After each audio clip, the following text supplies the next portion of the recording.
সব জল্পনার অবসান। 27শে এপ্রিলই কিস্তির টাকা দেওয়ার চূড়ান্ত নির্দেশ নবান্নের। আজ বিকেলের হাইভোল্টেজ বৈঠকে যা ঘটল শুনলে চমকে যাবেন। কোটি কোটি কৃষকের ভাগ্যবদল। বন্ধুরা, বিস্তারিত আলোচনা যাওয়ার পূর্বে এখনও যারা চ্যানেলটি সাবস্ক্রাইব করেননি দয়া করে আপনি চ্যানেলটি সাবস্ক্রাইব করে বেল বাটনটি অন করে দিন। 27শে এপ্রিল ক্যালেন্ডারে এই তারিখটি লাল কালি দিয়ে মার্ক করে রাখুন, কারণ বাংলার কোটি কোটি কৃষকের অপেক্ষার অবসান হতে চলেছে এই বিশেষ দিনেই।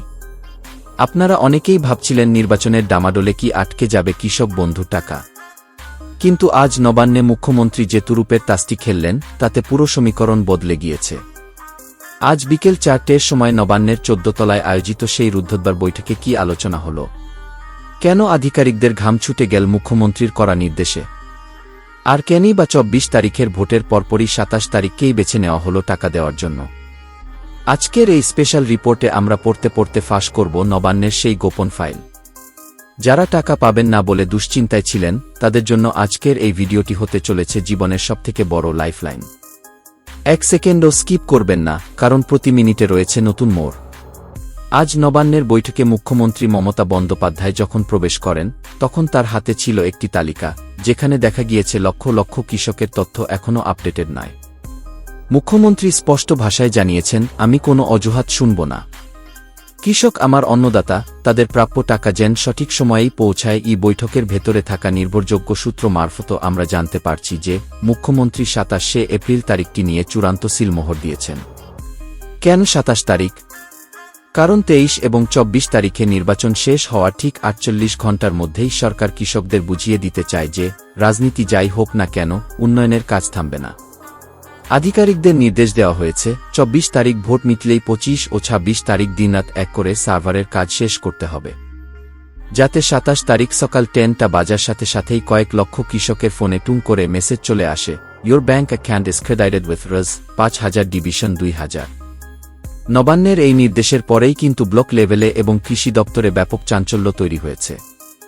অফিসিয়ালি সব কাজ শেষ করার জন্য প্রতিটি জেলার কৃষি আধিকারিকদের বিশেষ দায়িত্ব দেওয়া হয়েছে। আপনারা শুনলে অবাক হবেন যে এবার কিন্তু লটারি বা র্যান্ডম পদ্ধতিতে টাকা দেওয়া হবে না। যারা আগে আবেদন করেছেন এবং যাদের নথিপত্র 100% নির্ভুল, তারাই পাবেন অগ্রাধিকার। মুখ্যমন্ত্রী আজ আধিকারিকদের হুঁশিয়ারি দিয়েছেন, কোনো কৃষকের টাকা যেন যান্ত্রিক গোলযোগের কারণে আটকে না থাকে।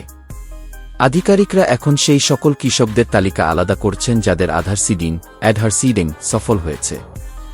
আপনি যদি মনে করেন আপনিও এই তালিকায় আছেন, তবে ভিডিওর পরবর্তী অংশটি আপনার জন্য সবথেকে বেশি গুরুত্বপূর্ণ, কারণ আমরা এখন দেখাবো কিভাবে আপনি এই 27শে এপ্রিলের তালিকায় নিজের নাম চেক করবেন। শুনুন, 27শে এপ্রিল টাকা ঢুকবে এটা যেমন ঠিক, তেমনি অনেকের টাকা কিন্তু ফেরতও যেতে পারে। কেন? কারণ নবান্নের রিপোর্টে দেখা গিয়েছে প্রায় 10% কৃষকের ব্যাংকের আইএফএসসি কোড বদলে গিয়েছে অথবা কেওয়াইসি আপডেট নেই।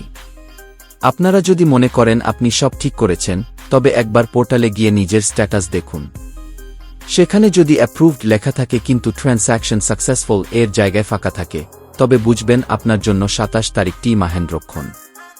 কিন্তু যদি সেখানে রিজেক্টেড বা ইনভ্যালিড লেখা থাকে, তবে আজই ব্যবস্থা নিন।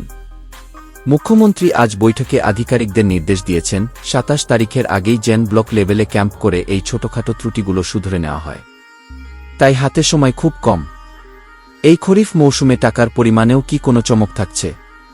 আজ নবান্নের বৈঠকে সেই বিষয়টি নিয়েও সামান্য ইঙ্গিত পাওয়া গিয়েছে। ক্ষুদ্র ও প্রান্তিক চাষিরা যেমন 1000 থেকে 2000 টাকা পান এবং যাদের বেশি জমি তারা যেমন 5000 টাকা পান, সেই কাঠামো একই থাকছে, তবে এবার সরাসরি ডিবিটি মোডের মাধ্যমে অত্যন্ত সুরক্ষিত উপায়ে টাকা পাঠানো হবে। মুখ্যমন্ত্রীর করা বার্তা, মাঝপথে যেন কোনো দালাল বা অশুভ শক্তি কৃষকের টাকা নিয়ে ছিনিমিনি খেলতে না পারে। 27শে এপ্রিল সকালেই মুখ্যমন্ত্রী নিজেই হয়তো টুইট বা ভিডিও বার্তার মাধ্যমে এই বড় সাফল্যের কথা ঘোষণা করবেন। তাহলে বন্ধুরা, আজকের এই হাই ভোল্টেজ রিপোর্ট থেকে আমরা কি জানলাম? 27শে এপ্রিল হচ্ছে সেই ঐতিহাসিক দিন যেদিন বাংলার কৃষকদের পকেটে খরিফ মৌসুমের টাকা ঢুকতে শুরু করবে। নবান্ন প্রস্তুত, আধিকারিকরা প্রস্তুত, এখন শুধু সময়ের অপেক্ষা। আপনারা যারা এই ভিডিওটি দেখছেন, আপনারা কোন জেলা থেকে দেখছেন এবং আপনার কৃষক বন্ধু স্ট্যাটাস এখন কি দেখাচ্ছে তা নিচে কমেন্ট বক্সে অবশ্যই জানান।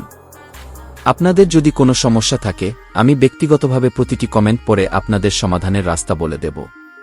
আর এই ভিডিওটি যদি ভালো লাগে তবে লাইক করবেন না, শুধু এটি শেয়ার করে বাংলার প্রতিটি কোণায় পৌঁছে দিন যাতে সাধারণ চাষিরা আশার আলো দেখতে পায়। মনে রাখবেন 27শে এপ্রিল সকালেই আমরা লাইভ আসব স্ট্যাটাস চেক করে দেখানোর জন্য, তাই সাবস্ক্রাইব করে পাশে থাকুন। ধন্যবাদ।